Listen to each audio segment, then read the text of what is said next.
Hello students, आपका next method है private placement. Private placement method भी काफ़ी इम्पोर्टेंट मेथड है न्यू इश्यू सिक्योरिटीज़ के लिए, लेकिन जो अपना इंडिया है, इंडिया में ज़्यादातर जो है वो आपका जो शेयर्स हैं वो इशू किए जाते हैं प्रोस्पेक्टस के थ्रू, और उसे ही ज़्यादा रिलेवेंट्स और जेन्युइन मेथड माना जाता है बड़ी फर्म्स के लिए, क्योंकि बड़ी फर्म्स जो होंगी वो उस इशू एक्सपेंसेस को बियर अप कर पाती हैं। जो प्रोस्पेक्टस के इशू करने में जो एक्सपेंसेस आते हैं उनसे अलग भी काफ़ी सारे हैं, तो इसी में एक प्राइवेट प्लेसमेंट है जो कि बहुत अच्छा मेथड है। वो कहता है private placement means the direct sale of securities by the company to the institutional investors और the issuing house directly acquiring the security from issuing company at an agreed price and then they place the securities with their investor clients।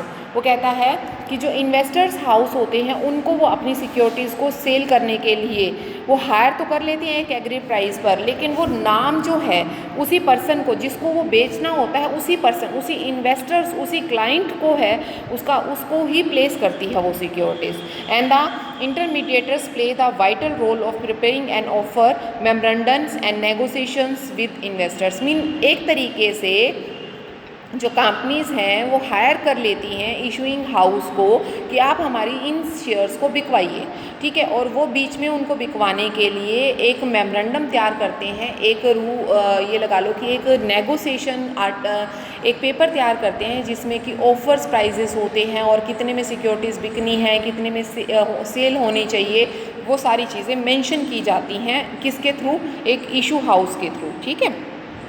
उसके बाद वो कहता है इसके benefits क्या क्या होते हैं। Private placement offer access to capital more quickly and the public issue.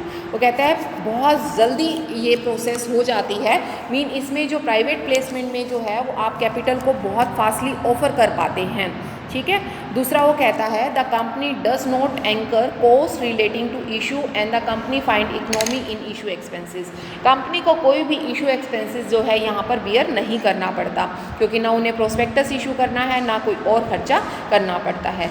तीसरा आता है वो कहता है private placement ensure confidentials for private limited company and closely held public limited company. वो कहता है यहाँ पर जितनी भी आप प्राइजेस वगैरह या कोई भी शेयर्स इशू करना चाहते हैं बहुत ही कॉन्फिडेंशियल लेवल पर इशू किए जाते हैं। कहीं पर भी किसी भी प्राइवेट हो या पब्लिक कंपनी हो उसकी सारी इंफॉर्मेशंस को कॉन्फिडेंशियल रखा जाता है। दो shares in which public show no interest can be sold through private placement. वो कहता है जिनमें लोगों का खुद का इंटरेस्ट नहीं होता, जिन कंपनीज को लोग नहीं जानते, जिनकी अच्छी गुडविल नहीं होती, जिनके शेयर्स को लोग नहीं खरीदना चाहते, उसमें सबसे ज़्यादा प्राइवेट प्लेसमेंट मेथड को अडॉप्ट किया जाता है। उसमें इशू हाउस को आप हायर कर लेते हैं, उसको एक बदले में पैसा देते रहते हैं, सैलरी टाइप में पैसा देते रहते हैं और वो आपके शेयर्स को बिकवाता रहता है नेगोशिएशन प्राइजेस पर। कोई 100 में खरीद रहा है, कोई 90 में खरीद रहा है, कोई 20 में खरीद रहा है। मीन जैसे मान लो कोई का फैक्ट्री है और कोई प्रोडक्शन करती थी, वो चली नहीं, ठीक है, और उसने अपने माल को बेचना है तो वो क्या करती है, जगह जगह रख लेती है। मान लो चप्पल की फैक्ट्री है, जगह जगह छोटी छोटी जगह पर दुकानों पर चप्पलें रखवा देती है कि जितने में भी बिक रही है आप बेच दो, मुझे तो फैक्ट्री बंद करनी है।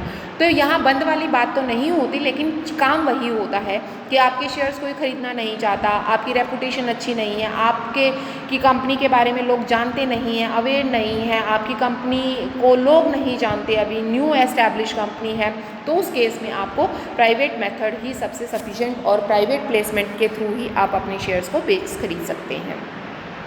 सम पब्लिक कंपनीज में भी small to afford the public issue in case of need money. Mean जो छोटी छोटी पब्लिक कंपनीज होती हैं उनको पैसे की जहाँ ज़रूरत होती है वहाँ पर वो पैसा जो है वो प्राइवेट प्लेसमेंट के थ्रू ही शेयर सेल कर ही रेज अप कर पाते हैं। अब आती है बात डिसएडवांटेजेस की। इशू में भी कंसनट्रेटेड आ फ्यूअर हैंड्स। जो इशू होता है वो बहुत ही लिमिटेड, मीन जो आपके इशू हाउस होते हैं वो कुछ ही लोगों को फ़ोन कर पाते हैं कि आइए और इस कंपनी के बारे में हम बताएंगे, आप यहाँ से आकर हम इस कंपनी के शेयर्स को खरीदिए। मीन बहुत कम लोग ही आपके टच में आ पाते हैं। मीन इतनी अच्छी आपकी एडवर्टीजमेंट या रेपुटेशन गुडविल जो है जो प्रोस्पेक्टस के थ्रू होती है फैल सकती है, वो नहीं हो पाती। एंड द इंटरमीडिएटर्स में create artificial scarcity of these securities for increase their price temporarily. अगर एक तरीके से देखें तो जो आपके इंटरमीडिएटर्स होते हैं वो क्या करते हैं इशू हाउस कि आपको बिना बताए भी आपकी चीज़ों को ज़्यादा मात्रा में बेच सकते हैं, जिसकी वजह से क्या है आपको पता भी नहीं चलेगा। मीन ओवरऑल जो शेयर्स का मालिक होता है वो कौन हो जाता है, आपका जो इशू हाउस होते हैं वो आपके मालिक बन जाते हैं शेयर्स के। एंड थर्ड आता है the method does not generate confidence in the mind of investing public. Mean जो आपका इशू हाउस होता है या जो कंपनी होती है, कंपनी तो अपने उस क्लाइंट्स को जान भी नहीं पाती और इशू हाउस जो होता है वो इतना अच्छा कॉन्फिडेंस लेवल नहीं बना पाता जो आपकी पब्लिक है अपने शेयर्स को बेचने के लिए। उससे अलग प्राइवेट प्लेसमेंट का इसने डाटा दिया है कि प्राइवेट सेक्टर और पब्लिक सेक्टर में फाइनेंशियल और नॉन फाइनेंशियल कितने हैं, और 12-13 और 13-14 का आपको डाटा दिया हुआ है। इसमें से ज़्यादा नहीं तो एटलीस्ट आप एक साल का तो डाटा ज़रूर कर लीजिएगा कि मतलब इम्पोर्टेंट है वो, और आपको ये लिख कर आओगे तो एक तरीके से आपको काफ़ी अच्छे मार्क्स भी यहाँ पर मिल सकते हैं अगर इस डाटा को आप वहाँ मेंशन कर कर आते हैं। Okay, good bye.